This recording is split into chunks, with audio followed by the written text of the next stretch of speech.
We got to air it out. Let's air it out. So we got to air it out. Let's air it out. So how do you say that? Air it out. Air it out. Air it out.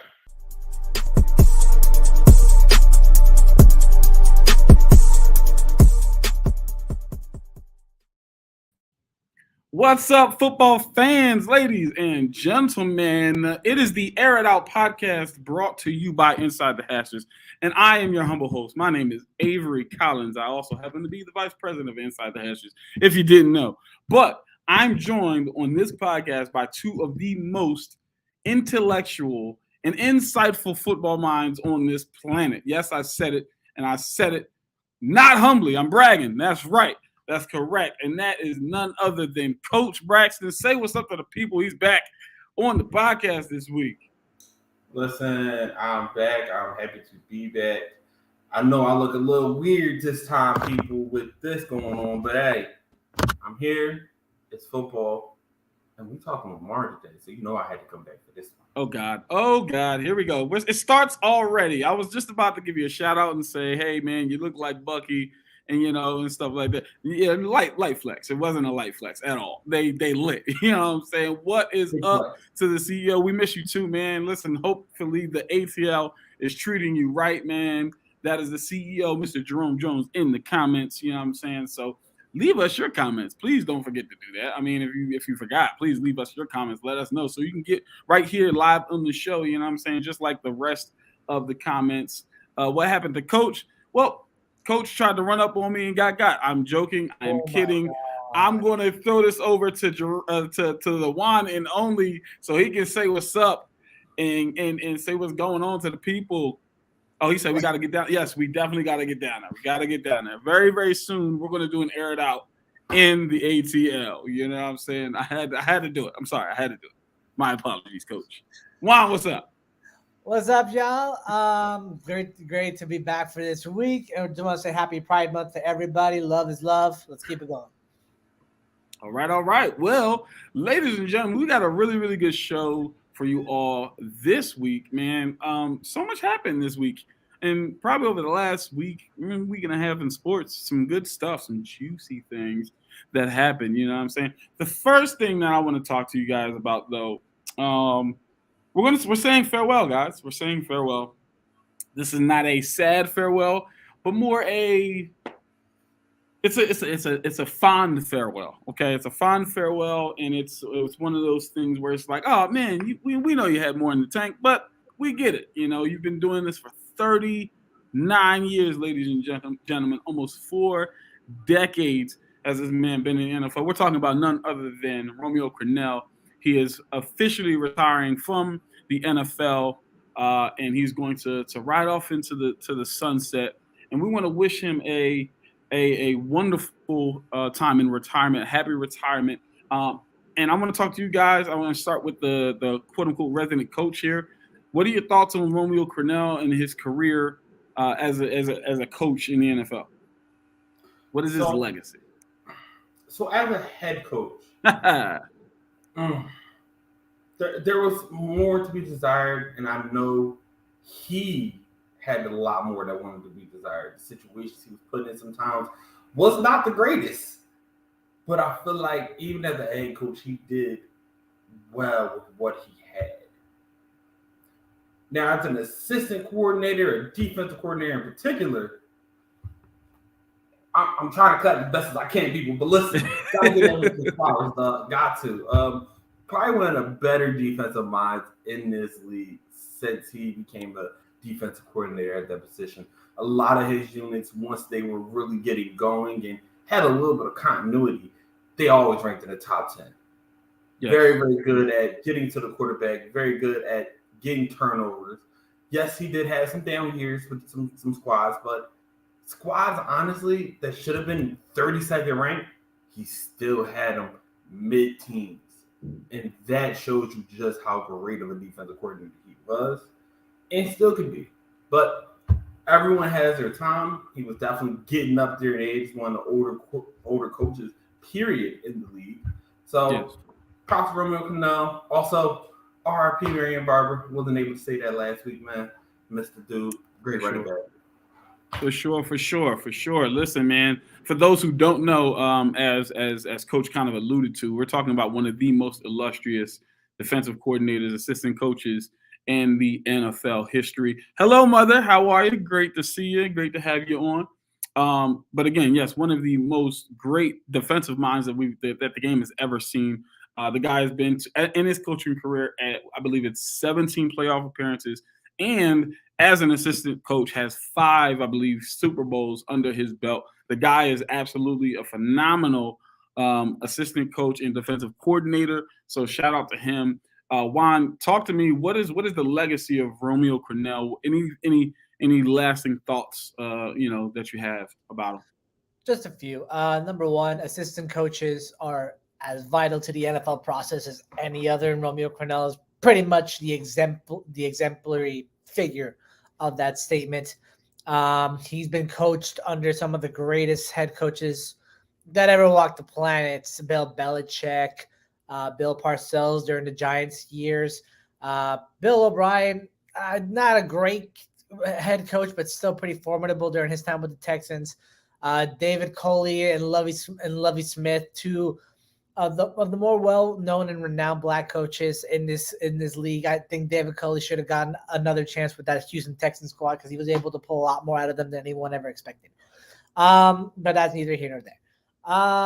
But you also want to look at his coaching tree. I mean, 3 of his former assistant coaches are either high-ranking assistants or head coaches right now. I'm talking Brian Dable with the Giants, Nick Sirianni of the Eagles, looking at you, Jerome, and Anthony Lynn up in Buffalo right now, who's vying for a head coaching job himself in the coming season or so. So Romeo Cornell, I don't know if they put assistant coaches in the Hall of Fame, but he is sure worthy of being a first ballot. Absolutely. Couldn't agree more. Storied career, like I said. I mean, you can't Juan, you hit the nail on the head. I mean, you're talking about like top tier, upper echelon, literally exemplifies what you want from an assistant coach. And if they do allow that in the Hall of Fame, he is absolutely a first ballot Hall of Famer, man. I love it. And so again, happy retirement to you, RC. We will surely be missing you. What you looking at? Hello, JK. I don't know who he's talking to. Maybe he's talking to me. I like to stare around and different things like, you know what I'm saying? I look around, you know what I'm saying? It's a lot of artwork and stuff going on up in here, you know what I'm saying? You feel me? So anyway, with that being said, listen, we're gonna transition here, and I want to talk to you guys about something that blew my mind. Now, Darren, you put this in the chat and you were like, am I tripping? Like, did I read this correctly? What jersey are you rocking? I'm not rocking no jersey, but you see the one that Juan is. That's coming up. But we'll get there. We'll get there. But yeah, so Coach, you said this in the chat. You were like, "Am I tripping? Like, what is going on here?" Because I kind of felt the same thing. And so I just want to talk to you guys. Juan, I want to start with you. Aaron Donald and Cooper Kupp get new contracts from the LA Rams. Okay. Now, with this being said, these guys are getting paid. Okay. Let's start with Aaron Donald. This guy lands a $95 million contract restructure extension. He's getting paid like a quarterback, ladies and gentlemen.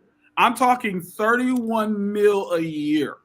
Like, that has never been done. He is the highest paid non-quarterback in NFL history. This is absolutely wild.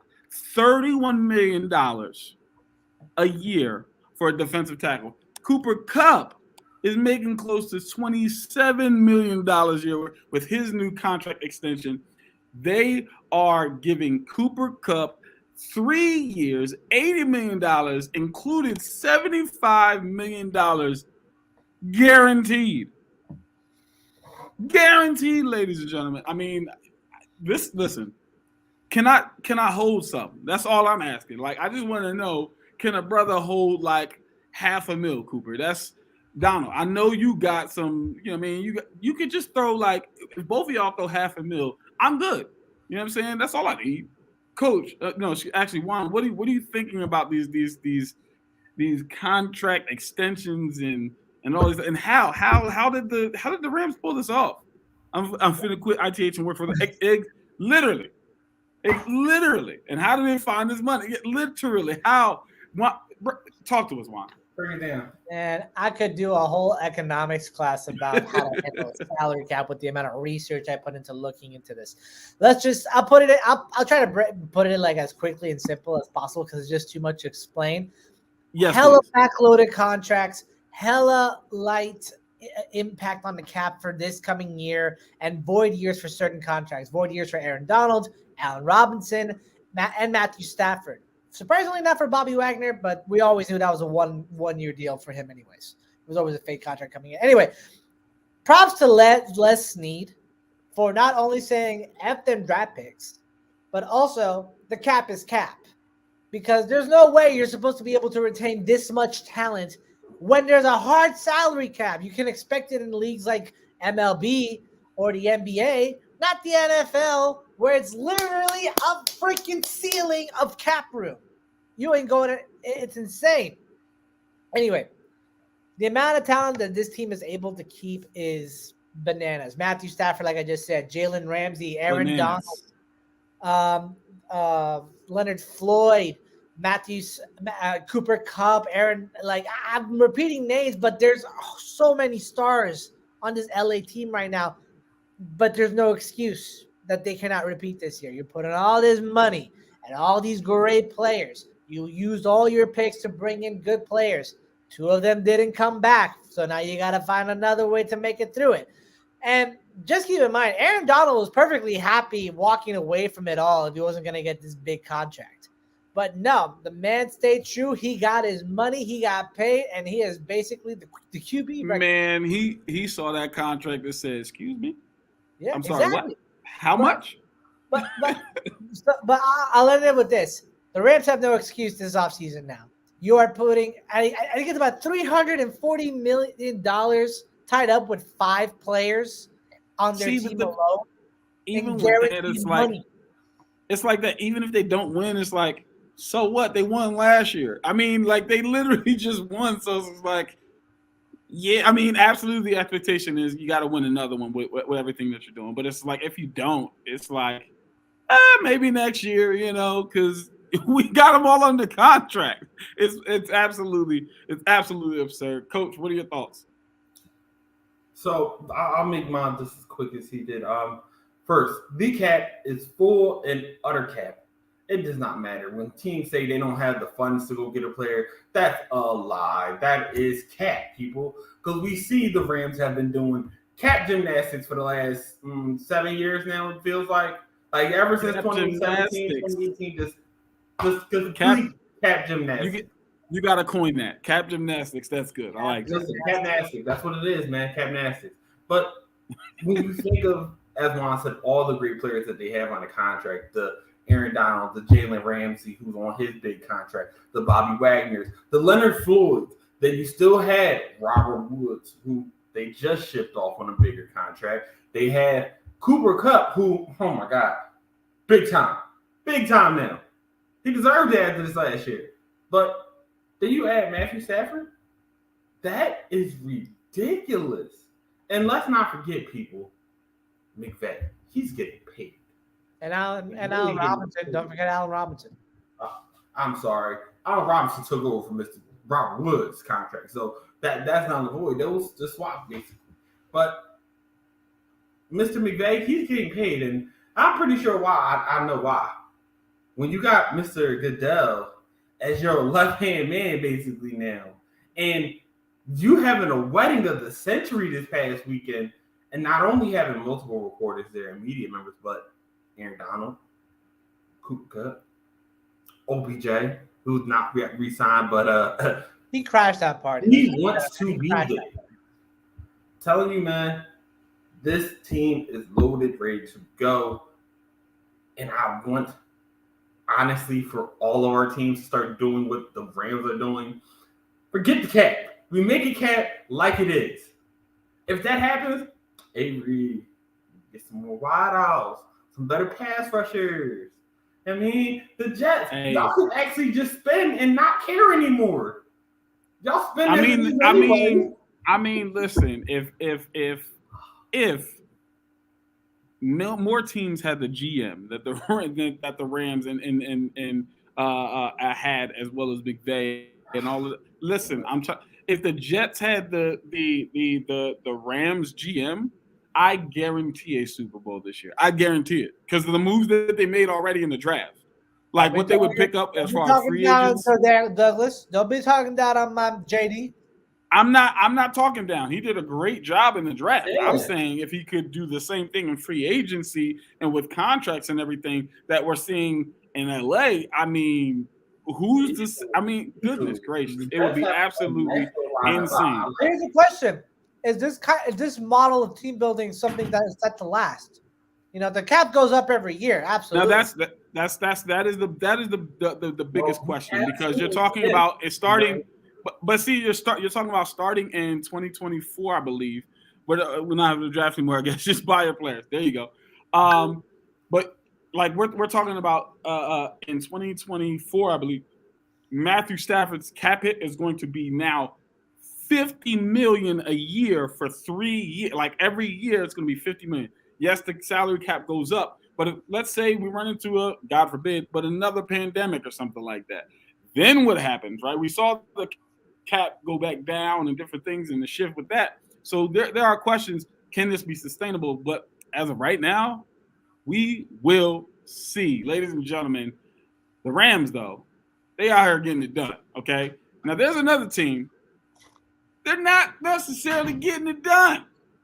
And they've got a very, very big superstar player, somebody who I believe they thought was their franchise, who they believe, I'm pretty sure, is their franchise. But we having some beef. We having a little bit of a tension between the two parties here. I'm talking about none other than Lamar Jackson and the Ravens are kind of butting heads here, okay, when it comes to this contract and everything like that. Now, I'm going to put it to you this way. Some people say Lamar hasn't done anything to prove, besides the Pats with Brady, no team has had any sustainability to going back-to-back Super Bowls. Rams are paying their key players, but nothing's guaranteed for them to repeat. True, very true, like I said, but they don't really have to at this point. They just won. Who cares? And then back to Lamar Jackson. Some people are saying he hasn't done anything to deserve a long-term contract. Also pay Lamar, or someone will. Yeah, very true. But some people say that he hasn't done anything noteworthy to say he deserves Patrick Mahomes type money. He deserves Aaron Rodgers type money. They're saying that he might deserve Dak Prescott type money, right? And the reason being is, I mean, we haven't seen him go too far in the playoffs. Obviously, this past year, when they probably would have made a lot of noise in the playoffs, unfortunately, he was hurt. He missed 8 games of the season. So that kind of derailed it. So I'm going to start with you, Coach. Talk to me. What is the deal in Baltimore? Why is Lamar not getting paid? What's happened? Oh yeah, that's right. You know, you're an Eagles fan, so maybe we shouldn't start with you. But I'll let you start. You know, here we go. Don't lie, Coach. Number 8 Jackson jersey and midnight green would be cold. I mean, you would like that because you're an Eagles fan. You absolutely, I get it. You probably would like that. You know what I'm saying? So let's stop all of this. Giving up on Jalen Hurts already, huh, Jerome? Stop all of this right now, people. One, as a diehard Ravens purple and black fan, no, you stop it. We will not keep this slander going. We will not keep this slander going. I have all the respect in the world for the Eagles. The Eagles is still a hometown team, and I love them. I love to see them do well. Not against my team, but I love to see them do well. But he will not be going anywhere. I'm sorry. This is complete and utter, as we said before with the cap. It's cap still, man. Listen, the reason that there's so many things that's said about Lamar right now, Lamar's not talking. Lamar has just not put pen to paper. We don't know if they have not had full-on contract discussions. We don't know if they're sitting here saying, hey, Lamar, we got your deal whenever you're ready. You just let us know. We don't have that because Lamar does not have an agent, which means those stories that normally gets pushed out there for people to actually see and try to rev up some interest in the story, it's not there. They're not getting it from Lamar or his camp. And the Ravens are not putting that out there like that because they don't want to mess up and cause tension with their star quarterback. They're fine with their quarterback missing these voluntary OTAs. He'll be back for mandatory minicamp. That's not a big deal. And Lamar already said it. He wants to win Super Bowls. So all the things of him not having enough accomplished, he's a winning quarterback in this league. Every single year he has a winning record above at least 2 games almost. Every single year he's been in the league. He brought him to, 3 out of 4 years he's been the starting quarterback, he brought them to the playoffs? 3 out of 4? And has a playoff win in between with a unanimous MVP selection. A playoff win? Listen, a playoff win is a playoff win. Was it unanimous? How was it not? How was it not? He was one of the only ones other than Brady to have one. I mean, I'm just okay. So all right, listen. All right, so I hear you, Juan. Listen. Let me hear from you.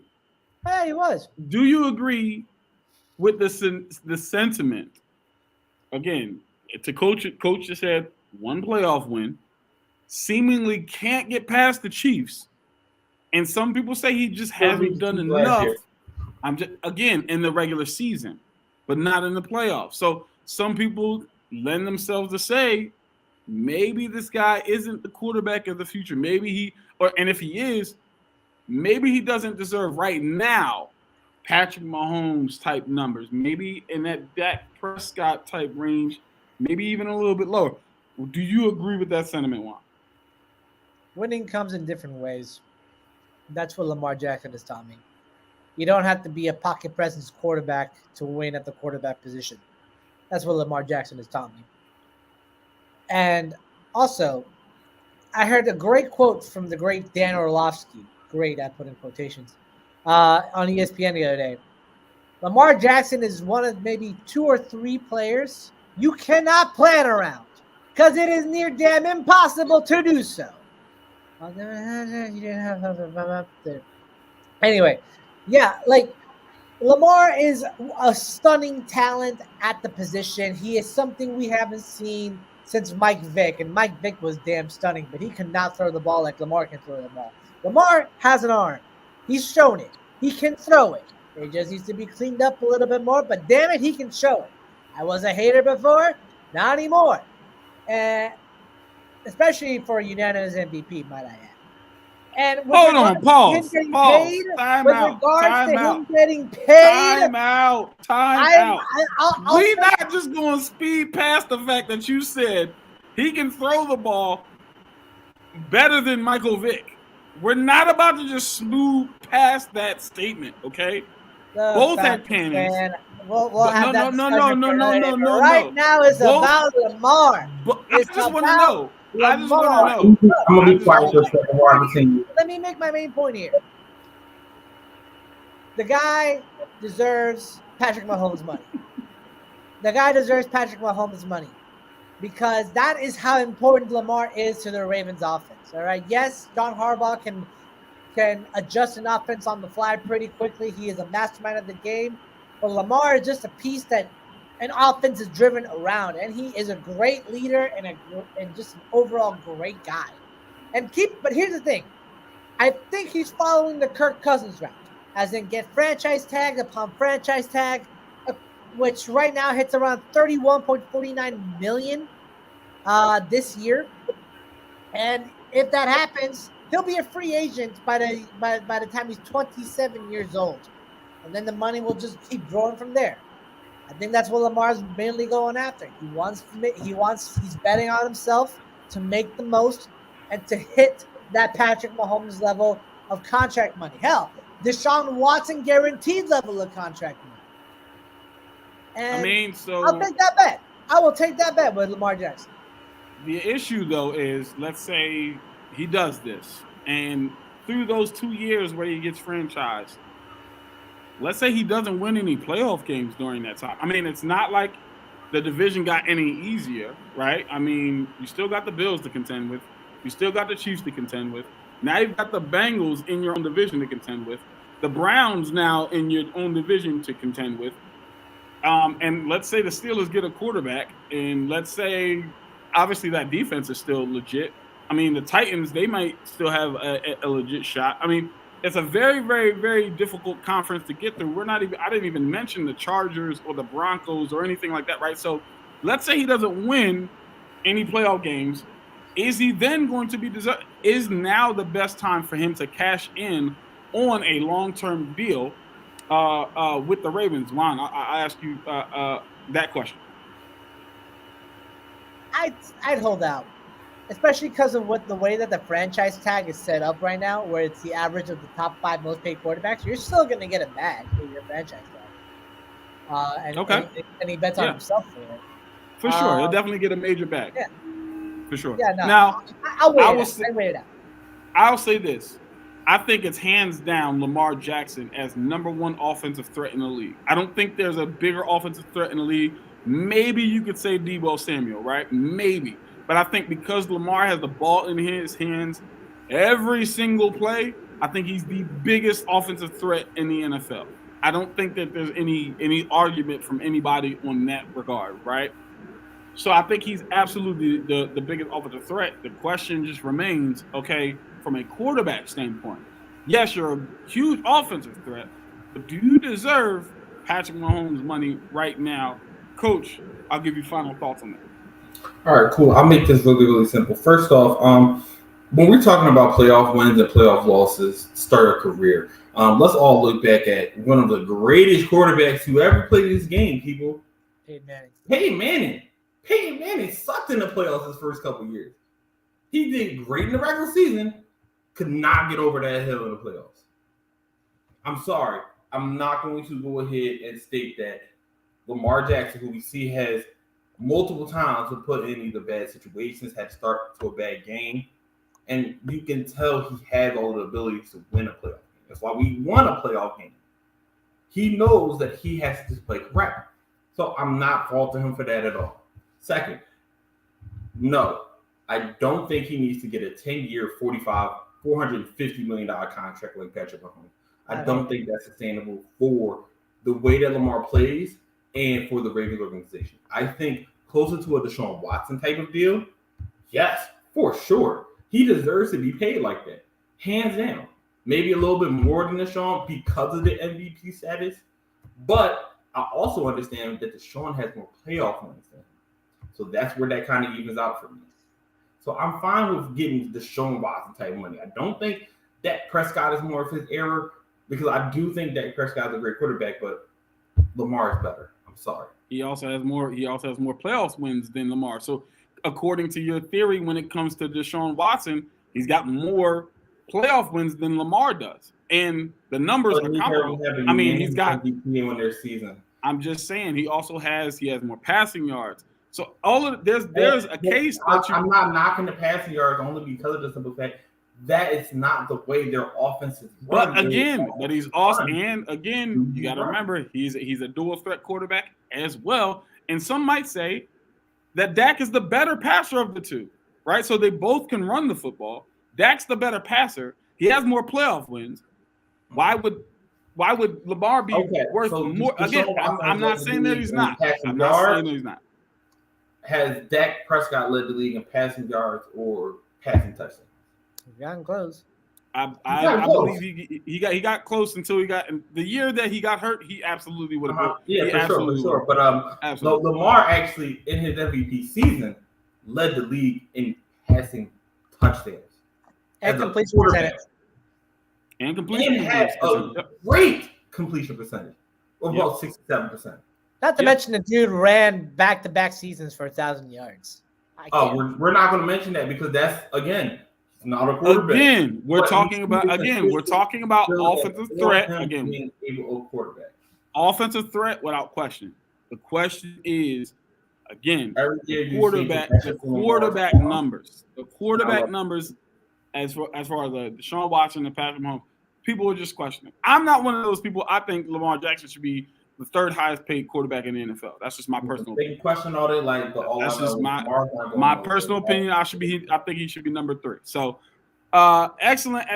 Listen, ladies and gentlemen, I don't know if you noticed, but we got somebody on our podcast here. He's rocking a specific jersey, and I believe he's rocking it for a specific reason.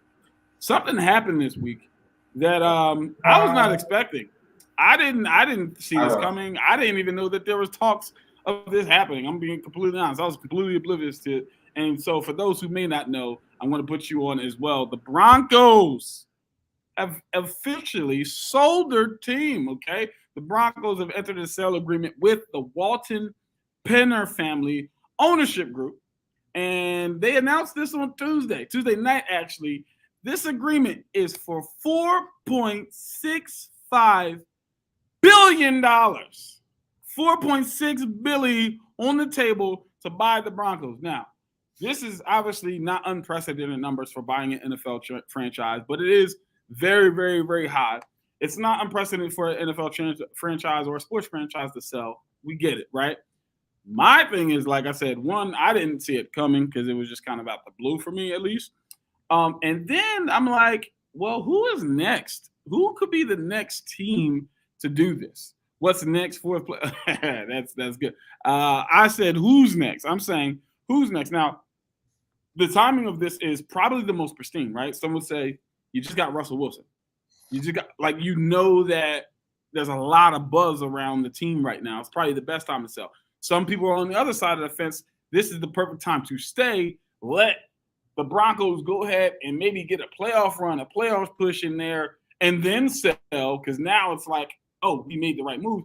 What are you guys' thoughts? Was this the right time to sell? And then two, if there's a team that you could think of in your mind that you're like, who would be the next NFL team to potentially sell? Juan, I'm going to start with you since you got the jersey on.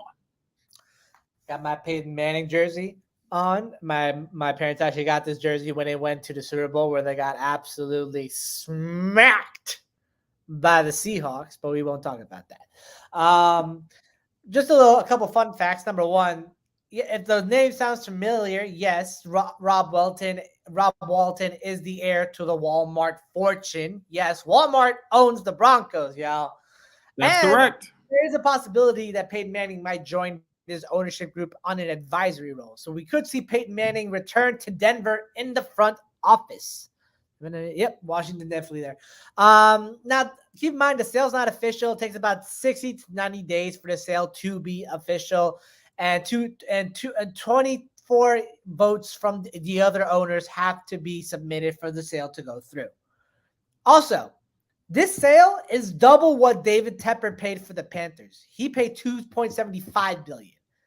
You couldn't have picked a better time. This is damn near double what Tepper got. So, congratulations to Walton for a good value for his buck, or I guess more by the Bolin family for selling at the right time.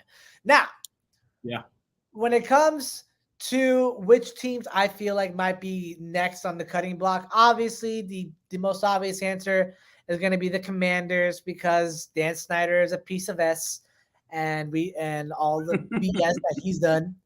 But I'm not talking about that, man, because I refuse to give him any kind of spotlight. Instead, I'm going to focus on a team that's actually an hour and a half south of where I am, the Chicago Bears. All right. We all know the owner, Virginia McCaskey, despised by Chicagoans and most of Illinois alike.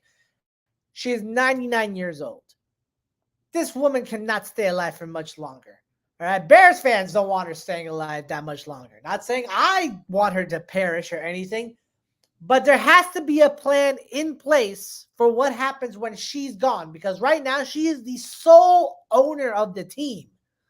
All right. There have been speculation in the past about the Bears being sold. There was talks last year about it, but there were some internal conflicts between her children that kept the sale from going forward. Now, it would be wise for the McCaskeys to hold back from selling the team right now so that it could hit a $5 billion mark going into 2022, because NFL franchises do constantly keep going up because of the popularity of the league going up. But the question is, who would buy the Bears? They haven't won a Super Bowl in over 40 years.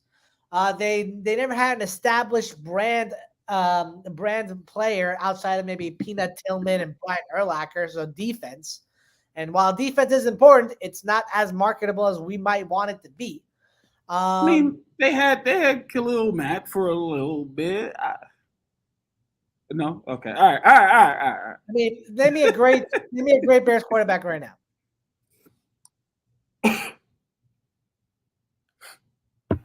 Silence volumes. Exactly. All right.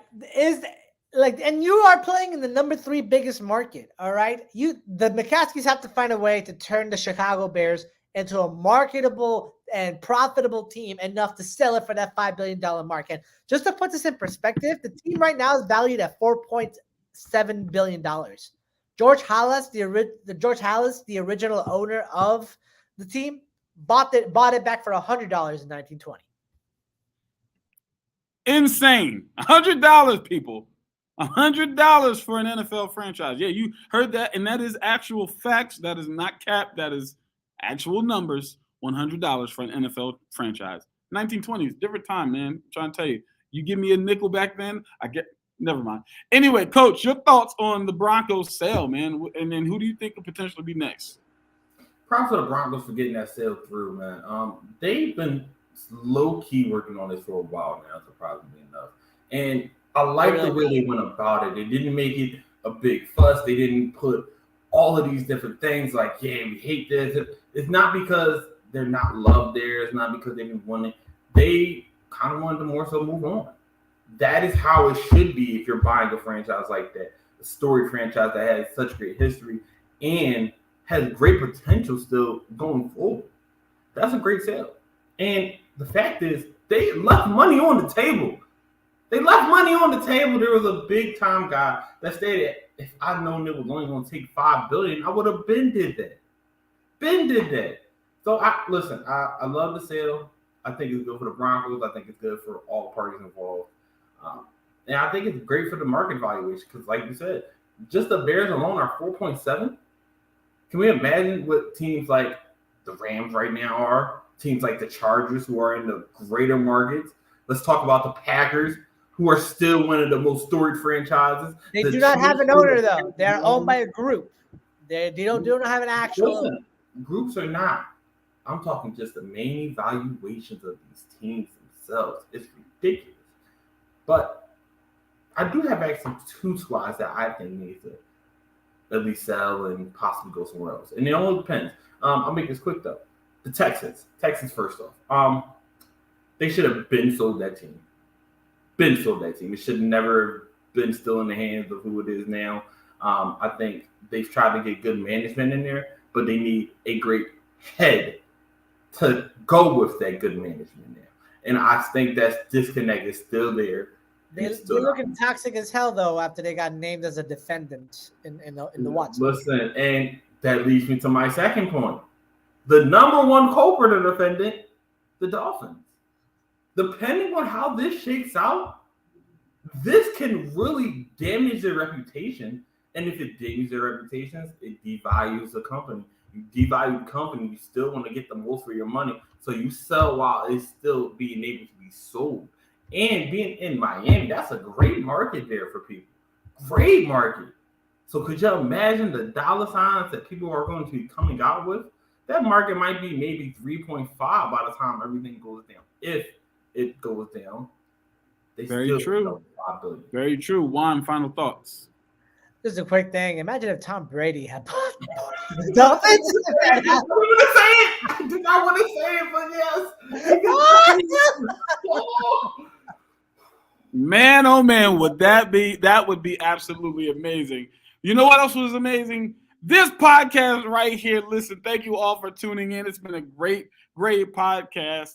Man, I told you guys we had a good show for you guys, man. Thank you guys for coming on. I'm lucky to do this with you guys. You guys are the absolute best. Do not forget to follow us on all of your social media platforms. That's Inside the Hashes on Facebook and on Instagram. Inside Hashes on Twitter. And please do not forget to check out the website, www.insidethehashes.com. All your football content, blogs, podcasts, interviews, everything. We even got gaming and stuff like that. Fantasy football. Listen, anything you can think of is right there at the website. And then go to YouTube. Hit the like button. Hit the subscribe button. And don't forget to turn on the notification button so you know that when we are live, so you can get your comments put in the chat live, just like that. We want Wombat or JU. I don't know if the JU is. I don't know what that means. I don't know what it wants. I don't know what it means. But I don't. I have no clue. I don't know. I'm lost. But ladies and gentlemen, again, the Aired Out Podcast. It's been a great episode. Great episode. You guys are the absolute best. Now listen. Another thing that we actually forgot to talk about. It was one of the topics I forgot to mention it, and it is on the Colts. There's this quarterback. His name is Matt Ryan. If he stops patting the football, he might actually go ahead and win the Super Bowl. That's all I'm saying. All he has to do is not do it. You know what I'm saying? That's all I'm saying. If he does it, then we're good.